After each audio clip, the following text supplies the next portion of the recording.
Première section. La question à 100 000 €. Où investir en 2026? Commençons par un chiffre simple, 40%. C'est à peu près l'ampleur de la croissance de l'indice S&P 500 au cours des 3 dernières années.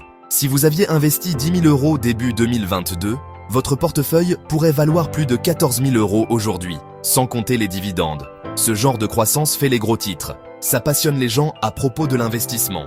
Cela soulève également une question cruciale pour nous tous. Était-ce le sommet? Le marché est-il sur le point de changer? Ou est-ce juste le début d'une autre course haussière massive? Les réponses définiront votre avenir financier à l'approche de 2026. L'inflation a été un problème majeur. Les banques centrales ont réagi avec des taux d'intérêt plus élevés. Cela change tout, des taux hypothécaires au coût des prêts aux entreprises. En même temps, la technologie avance rapidement. L'intelligence artificielle remodèle des industries entières. Et puis, il y a le monde des actifs numériques, mené par Bitcoin. Il reste une force de rupture qu'on ne peut ignorer. Tous ces facteurs créent un environnement complexe, mais potentiellement gratifiant. Cela nous amène à la question centrale. Où devriez-vous placer votre argent durement gagné en 2026? Devriez-vous vous en tenir aux actions, à l'immobilier, ou plonger dans les crypto-monnaies comme Bitcoin? Peut-être un mélange équilibré. Vos choix maintenant auront un impact pour des années. Faire le mauvais choix pourrait signifier manquer d'énormes gains ou perdre une partie substantielle de votre capital. Faire le bon choix pourrait accélérer votre cheminement vers l'indépendance financière. Ce guide est conçu pour dissiper le bruit. Nous allons vous donner un cadre clair et simple pour prendre des décisions d'investissement intelligentes en 2026. Nous commencerons par explorer la grande question, Bitcoin ou pas. Nous examinerons son potentiel et ses risques importants, mais nous ne nous arrêterons pas là. Nous couvrirons également toutes les autres options d'investissement majeures qui s'offrent à vous. Les actions des ETF de l'immobilier. Nous détaillerons comment construire un portefeuille qui correspond à votre tolérance personnelle au risque. Enfin, nous vous donnerons une liste de contrôles pratiques pour vous lancer immédiatement. Notre objectif est de vous donner les connaissances nécessaires pour investir en toute confiance. Naviguer dans le monde des investissements peut donner l'impression d'essayer de résoudre un puzzle dont les pièces changent en permanence. C'est pourquoi avoir un plan clair est si important. Dans ce guide, nous poserons d'abord les fondamentaux. Nous expliquerons les concepts de base que vous devez connaître. Risque-rendement. Horizon d'investissement. Pensez à cela comme à la construction de vos fondations. Sans une compréhension solide de ces bases, vous jouez essentiellement, et vous ne faites pas de l'investissement réfléchi. Nous vous montrerons comment évaluer n'importe quelle opportunité d'investissement. Actions technologiques, en vogue nouvelles crypto-monnaies, en utilisant un processus simple et reproductible. Cela vous permettra de voir au-delà du battage médiatique et de prendre des décisions fondées sur la logique et les données. Ensuite, nous plongerons au cœur de l'actif le plus commenté de la dernière décennie, le Bitcoin, hors numérique. Protection contre l'inflation. Bulle spéculative prête à éclater. Nous explorerons les arguments pour et contre l'investissement dans cette monnaie. Histoire technologie, usage potentiel. Nous serons aussi très clairs sur son extrême volatilité, les risques particuliers qu'il comporte, sécurisation de vos clés numériques. Nous aborderons également le marché crypto au sens large, Ethereum, d'autres actifs numériques, pour vous donner une image complète de cette classe d'actifs émergente. L'objectif est de vous aider à décider si la crypto a sa place dans votre portefeuille et à quel degré. Bien sûr, une stratégie d'investissement intelligente ne repose rarement sur un seul actif. La diversification est essentielle pour gérer le risque et obtenir une croissance durable sur le long terme. C'est pourquoi nous consacrerons une part importante de ce guide aux piliers traditionnels de la création de richesse. Actions ETF. Immobilier. Nous expliquerons pourquoi les ETF indiciels à faible coût sont souvent présentés comme le meilleur investissement pour la plupart des gens. Nous discuterons de stratégies comme l'investissement régulier, dollar cost averaging. Nous analyserons aussi les avantages et les inconvénients d'investir dans l'immobilier physique. Revenus locatifs, tracas d'être propriétaire bailleur. Nous comparerons leurs performances historiques et ce que l'on peut attendre dans les années à venir. Enfin, nous rassemblerons le tout en vous montrant comment construire un portefeuille qui vous ressemble. Tout le monde n'a pas les mêmes objectifs financiers, ni la même tolérance au risque. Le portefeuille d'un jeune diplômé devrait être très différent de celui d'une personne proche de la retraite. Nous fournirons des exemples d'allocation d'actifs pour différents profils d'investisseurs. Conservateurs équilibrés agressifs, nous vous montrerons comment mixer actions, obligations, immobilier et même une petite quantité de Bitcoin. Pour rendre tout cela actionnable, nous conclurons par une checklist simple d'étapes concrètes que vous pouvez entreprendre dès maintenant pour démarrer votre parcours d'investissement 2026 du bon pied. Avant d'investir un seul dollar, vous devez comprendre le compromis fondamental qui régit toutes les finances, le risque contre le rendement. En termes simples, le rendement est l'argent que vous gagnez sur un investissement, c'est le profit. Le risque est la chance que vous puissiez perdre une partie ou la totalité de votre investissement initial. Ces deux concepts sont liés de façon permanente. Généralement, les investissements ayant un potentiel de rendement plus élevé comportent également un risque plus élevé. Une action technologique à forte croissance pourrait doubler en un an, mais elle pourrait aussi s'effondrer et brûler. Une obligation d'État, en revanche, offre des rendements beaucoup plus faibles. Mais le risque de perdre votre argent est presque nul. Cela vous force à vous demander quel est le niveau de risque que je suis vraiment à l'aise de prendre pour un certain niveau de récompense potentielle. Le prochain concept crucial est votre horizon de placement. C'est simplement la durée pendant laquelle vous prévoyez de conserver un investissement avant de devoir le vendre et utiliser l'argent. Économisez-vous pour un acompte sur une maison dans 2 ans? Ou investissez-vous pour la retraite dans 30 ans? Votre échéancier modifie considérablement les types de risques que vous pouvez vous permettre de prendre. Si vous avez un horizon long, comme 3 décennies, vous pouvez supporter les hauts et les bas inévitables du marché. Un krach boursier est effrayant, mais l'histoire montre que les marchés ont tendance à se rétablir et à atteindre de nouveaux sommets à long terme. Si votre horizon est court, vous ne pouvez pas vous permettre ce genre de volatilité. Utilisons un exemple simple pour lier ces idées. Imaginez 2 investisseurs, Sarah et Tom. Sarah a 25 ans et investit pour sa retraite. Elle a un horizon de placement de 40 ans. Elle peut se permettre de prendre plus de risques parce que son portefeuille a amplement le temps de se remettre de tout ralentissement du marché. Elle pourrait décider de placer une grande partie de son argent dans des FNB boursiers. Et peut-être même une petite part spéculative dans des actifs comme le Bitcoin. Tom, en revanche, a 55 ans et prévoit de prendre sa retraite dans 5 ans. Son horizon de placement est beaucoup plus court. Un krach majeur du marché pourrait dévaster ses plans de retraite. Par conséquent, Tom devrait avoir un portefeuille plus conservateur, avec une allocation plus importante aux actifs moins risqués comme les obligations et les liquidités. En fin de compte, il n'y a pas un seul meilleur investissement. Il n'y a que le meilleur investissement pour vous, compte tenu de votre situation personnelle. Votre propre tolérance au risque est un sentiment profondément personnel. Certaines personnes peuvent dormir paisiblement avec un portefeuille dont la valeur fluctue énormément, tandis que d'autres deviennent anxieuses à la moindre baisse. Soyez honnête avec vous-même concernant votre tolérance au risque. Combinez cette conscience de soi avec une compréhension claire de votre horizon de placement. Cela vous fournira un cadre puissant pour chaque décision d'investissement que vous prendrez.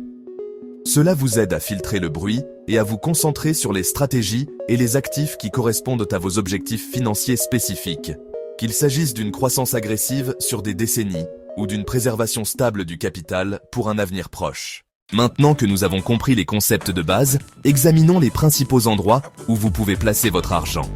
Ce sont ce qu'on appelle les classes d'actifs. Imaginez-les comme différents seaux pour vos investissements. Le plus courant est l'argent liquide et les équivalents de trésorerie. Cela inclut l'argent sur votre compte d'épargne, les certificats de dépôt, les fonds du marché monétaire. L'argent liquide est roi en matière de sécurité et d'accessibilité. Sa valeur ne fluctue pas énormément. Le principal inconvénient est son faible rendement. En fait, avec l'inflation, le pouvoir d'achat de votre argent diminue souvent avec le temps. Chaque investisseur a besoin d'argent liquide, ce dont nous parlerons plus tard comme fonds d'urgence. Ensuite, il y a les obligations, qui sont essentiellement des prêts que vous accordez à un gouvernement ou à une entreprise. En échange de votre prêt, ils s'engagent à vous verser des paiements d'intérêts périodiques, puis à vous rembourser votre investissement initial, le capital, à une date ultérieure. Les obligations sont généralement considérées comme plus sûres que les actions, mais elles ne sont pas totalement sans risque. Si les taux d'intérêt augmentent, la valeur des obligations existantes à taux plus bas peut chuter. Les obligations émises par des gouvernements stables, comme les obligations du Trésor américain, comptent parmi les investissements les plus sûrs au monde. Les obligations d'entreprise comportent un peu plus de risques, car l'entreprise pourrait potentiellement faire faillite. Mais elles offrent également des paiements d'intérêt plus élevés pour compenser ce risque. Ensuite, nous avons les actions, également appelées titres de participation. Lorsque vous achetez une action, vous achetez une petite part de propriété d'une entreprise publique. Si l'entreprise se porte bien et que ses bénéfices augmentent, la valeur de votre action peut augmenter et vous pourriez également recevoir une part des bénéfices sous forme de dividendes. À long terme, les actions ont historiquement fourni les rendements les plus élevés de toutes les grandes classes d'actifs. Cependant, elles comportent également des risques et une volatilité importante. Une entreprise peut mal performer ou l'ensemble du marché boursier peut s'effondrer, entraînant une chute de la valeur de vos actions. Investir dans des actions individuelles demande des recherches, mais vous pouvez facilement diversifier en achetant un fonds négocié en bourse qui détient des centaines ou des milliers d'actions à la fois. Enfin, nous avons les actifs réels comme l'immobilier, les matières premières, ainsi que la nouvelle classe d'actifs, les crypto-monnaies. L'immobilier implique l'achat de biens physiques, soit pour y vivre, soit pour les louer afin d'en tirer un revenu. Il peut générer des flux de trésorerie stables et une appréciation de la valeur des biens, mais il nécessite un investissement initial important et est très illiquide, ce qui signifie qu'il ne peut pas être vendu rapidement. Les matières premières comprennent des matières premières comme l'or, le pétrole et les produits agricoles. Les crypto-monnaies, menées par le Bitcoin, sont des actifs numériques sécurisés par la cryptographie. Elles sont extrêmement volatiles et spéculatives, mais ont offert des rendements astronomiques aux premiers investisseurs. Chacune de ces classes d'actifs a un profil de risque et de rendement unique, et elles peuvent toutes jouer un rôle dans une stratégie d'investissement bien diversifiée. Section 3. Liquidité, frais et impôts, les coûts cachés de l'investissement. La liquidité désigne la rapidité et la facilité avec lesquelles vous pouvez transformer un actif en cash sans faire bouger son prix sur le marché. L'argent sur votre compte d'épargne est parfaitement liquide. Vous pouvez le retirer immédiatement. Les actions et les ETF sont aussi très liquides. En général, vous pouvez les vendre et voir l'argent sur votre compte en quelques jours. À l'autre bout du spectre, il y a l'immobilier. Vendre une maison peut prendre des mois et implique des coûts de transaction importants. Un manque de liquidité peut vous obliger à vendre au pire moment. Les frais sont les tueurs silencieux des rendements. Ils semblent parfois insignifiants, mais ils se composent au fil du temps et peuvent engloutir une part choquante de vos gains potentiels. Sur 30 ans, ce petit pourcentage peut réduire la valeur finale de votre portefeuille de dizaines, voire de centaines de milliers de dollars. Cherchez toujours les options les moins coûteuses pour une stratégie donnée. Les impôts sont un autre coût inévitable d'un investissement réussi. Dans de nombreux pays, les investissements détenus plus d'un an sont taxés à un taux de plus-value à long terme plus bas.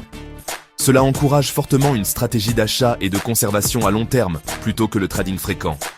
Il est crucial de comprendre les conséquences fiscales de vos placements et de profiter des comptes fiscalement avantageux comme un 401k ou un IRA quand c'est possible. Gérer efficacement ces trois éléments est tout aussi important que choisir les bons actifs au départ. Ce sont les détails qui séparent les investisseurs amateurs des bâtisseurs de richesses stratégiques. Section 4. Votre fondation financière, le fonds d'urgence. Avant même de penser à investir dans des actions ou Bitcoin, vous devez d'abord construire une base financière solide. La pierre angulaire de cette fondation est votre fonds d'urgence. Cela pourrait être une perte d'emploi soudaine, une facture médicale, une réparation urgente à la maison. C'est votre filet de sécurité financière. Sans fonds d'urgence, un seul événement imprévu peut vous forcer à vous endetter ou à vendre vos investissements à long terme au pire moment possible.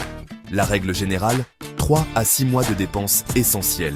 Pour calculer cela, additionnez tous vos coûts mensuels nécessaires. Loyer ou hypothèque, services publics, nourriture, transport, assurance, paiement minimum de dette. Compte d'épargne à rendement élevé, véhicule parfait. Automatisez votre épargne avec un virement récurrent à chaque paie. Traitez-le comme une facture. Une fois le coussin de 3 à 6 mois financé, vous pouvez commencer à investir. Votre fonds d'urgence est le pare-feu entre votre vie et vos investissements. Section 1. L'or numérique. Qu'est-ce que le Bitcoin ? Le Bitcoin est la première et la plus célèbre des crypto-monnaies. Il a été créé en 2009 par une personne ou un groupe anonyme connu sous le nom de Satoshi Nakamoto. À la base, le Bitcoin est une monnaie numérique décentralisée. Cela signifie qu'il n'est contrôlé par aucune banque, aucun gouvernement, ni aucune entreprise. Au lieu de cela, il fonctionne sur un réseau mondial d'ordinateurs qui travaillent ensemble pour valider et enregistrer les transactions sur un registre public appelé la blockchain. Cette technologie permet des transactions de pair à pair à travers le monde sans avoir besoin d'un intermédiaire traditionnel, comme une banque. L'une des caractéristiques les plus importantes du Bitcoin est son offre limitée. Il n'y aura jamais que 21 millions de Bitcoin créés. C'est inscrit dans son code et ne peut pas être modifié. Contrairement aux monnaies traditionnelles que les banques centrales peuvent imprimer à volonté, l'offre de Bitcoin est finie. Cela a conduit beaucoup à l'appeler l'or numérique. L'argument est que, comme l'or, le Bitcoin peut agir comme une réserve de valeur, un moyen de protéger la richesse de l'inflation. Envoyer des millions de dollars en Bitcoin peut être fait plus rapidement et à moindre coût qu'un virement bancaire international traditionnel. Cette utilité, combinée à sa rareté, constitue le fondement de sa valeur potentielle alors que nous nous dirigeons vers 2026. Si vous décidez d'investir dans le Bitcoin, il faut être prêt à une volatilité extrême. Il n'est pas rare que le Bitcoin gagne ou perde 10% ou plus de sa valeur en une seule journée. Par le passé, il a connu d'immenses bull runs suivis d'effondrements dévastateurs où il a perdu plus de 80% de sa valeur. Un tel niveau de volatilité peut être épuisant émotionnellement et dangereux financièrement si vous n'êtes pas préparé. Il faut pouvoir supporter de voir la valeur de votre investissement divisée par 2 sans paniquer et vendre au plus bas. D'abord, c'est encore un marché relativement jeune et immature, comparé aux actions ou aux obligations. Ensuite, sa valeur est largement portée par la spéculation et le sentiment du marché. Une annonce sur la réglementation, l'adoption par une grande entreprise ou un tweet d'une personne influente peut provoquer d'énormes mouvements de prix. Ces dernières années, le Bitcoin a souvent évolué de concert avec les actions technologiques à haut risque. Quand le marché global panique, le Bitcoin est souvent vendu lui aussi. L'essentiel, adopter une perspective long terme et n'investir que ce que vous êtes vraiment prêt à perdre. Pratiquez la moyenne d'achat. Investir une petite somme fixe à intervalles réguliers, quel que soit le prix. Cette approche lisse votre prix d'achat dans le temps et réduit le risque d'acheter tout au sommet. Considérez le Bitcoin comme une position spéculative à long terme, cela vous permet de traverser mentalement la volatilité sans prendre des décisions impulsives ou émotionnelles pendant les inévitables crashs. Si le Bitcoin fait la une des journaux, il n'est que la pointe de l'iceberg. Le monde des crypto-monnaies est vaste et regorge de milliers d'autres actifs numériques, souvent appelés altcoins. Le plus important d'entre eux est Ethereum. Ce n'est pas seulement une monnaie numérique, c'est une plateforme informatique décentralisée. Les développeurs peuvent créer et exécuter des applications sur la blockchain Ethereum. Cela a ouvert un monde d'innovation, la finance décentralisée, les jetons non fongibles et plus encore. Pensez au Bitcoin comme de l'or numérique et à Ethereum comme une infrastructure Internet décentralisée. Une catégorie importante est celle des stablecoins. Ce sont des crypto-monnaies conçues pour maintenir une valeur stable, généralement indexée sur une monnaie fiduciaire. Ils sont une partie cruciale de l'écosystème crypto, permettant aux traders de passer d'actifs volatiles à des actifs stables sans avoir à reconvertir en monnaie traditionnelle. La finance décentralisée, ou DeFi, vise à reconstruire les services financiers traditionnels comme le prêt, l'emprunt et le trading sur la blockchain. En utilisant les protocoles DeFi, vous pouvez gagner des intérêts sur vos avoirs crypto grâce à des processus comme le stacking ou le yield farming. Une autre innovation majeure est le jeton non fongible, ou NFT. Un NFT est un jeton numérique unique qui représente la propriété d'un élément spécifique. Le monde des altcoins, de la DeFi et des NFT est le Far West de l'investissement. Il offre un potentiel incroyable, mais les risques sont encore plus élevés qu'avec le Bitcoin. Le plus important, ce sont les piratages et les vols. Parce que la crypto est un actif numérique haut porteur, si quelqu'un accède à vos fonds, ils disparaissent pour toujours. Il n'y a pas de banque à appeler pour annuler la transaction. Quand vous laissez vos cryptos sur une plateforme d'échange, si elle est piratée ou fait faillite, comme avec FTX ou MTGOX, vous pouvez tout perdre. Ce qui nous ramène à la règle la plus importante en crypto, si ce ne sont pas vos clés, ce ne sont pas vos bitcoins. La manière la plus sûre de détenir vos cryptos, c'est dans votre propre portefeuille personnel, comme un portefeuille matériel. Mais cela crée un nouveau risque. Si vous perdez vos clés privées ou votre phrase de récupération, vous perdez l'accès à vos fonds à jamais. Vous devenez votre propre banque. La régulation est une autre grosse zone d'incertitude. Les règles peuvent changer vite, et ce risque réglementaire peut provoquer une volatilité énorme des prix. Enfin, l'espace est rempli d'arnaques. Des projets sont créés uniquement pour enrichir leurs fondateurs via des pump and dump. Il est essentiel d'être extrêmement sceptique et de faire vos propres recherches approfondies avant d'investir dans n'importe quelle crypto-monnaie. La première et la plus importante règle, n'allouez qu'une toute petite partie de votre portefeuille global à ce marché. Pour la plupart des gens, cela signifie 1% à 5%. C'est de l'argent que vous pouvez vous permettre de perdre entièrement. Considérez-le comme un ticket de loterie. Quand vous investissez, il est sage pour la plupart des débutants de s'en tenir aux cryptos les plus établis, Bitcoin et Ethereum. Une fois que vous avez acheté vos cryptos, les sécuriser correctement est primordial. Pour tout investissement significatif, retirez vers un portefeuille matériel personnel. Résistez à l'envie de traders trop souvent. La stratégie recommandée, achat et conservation. Laissez la technologie et l'adoption croître sur le long terme. Section 1. Le cœur de votre portefeuille, actions et ETF. Pendant des décennies, posséder une part des plus grandes entreprises mondiales a été l'un des moyens les plus fiables de créer de la richesse. Cependant, choisir des actions individuelles est incroyablement difficile. Voilà pourquoi une bien meilleure approche consiste à détenir une large variété d'actions via un ETF.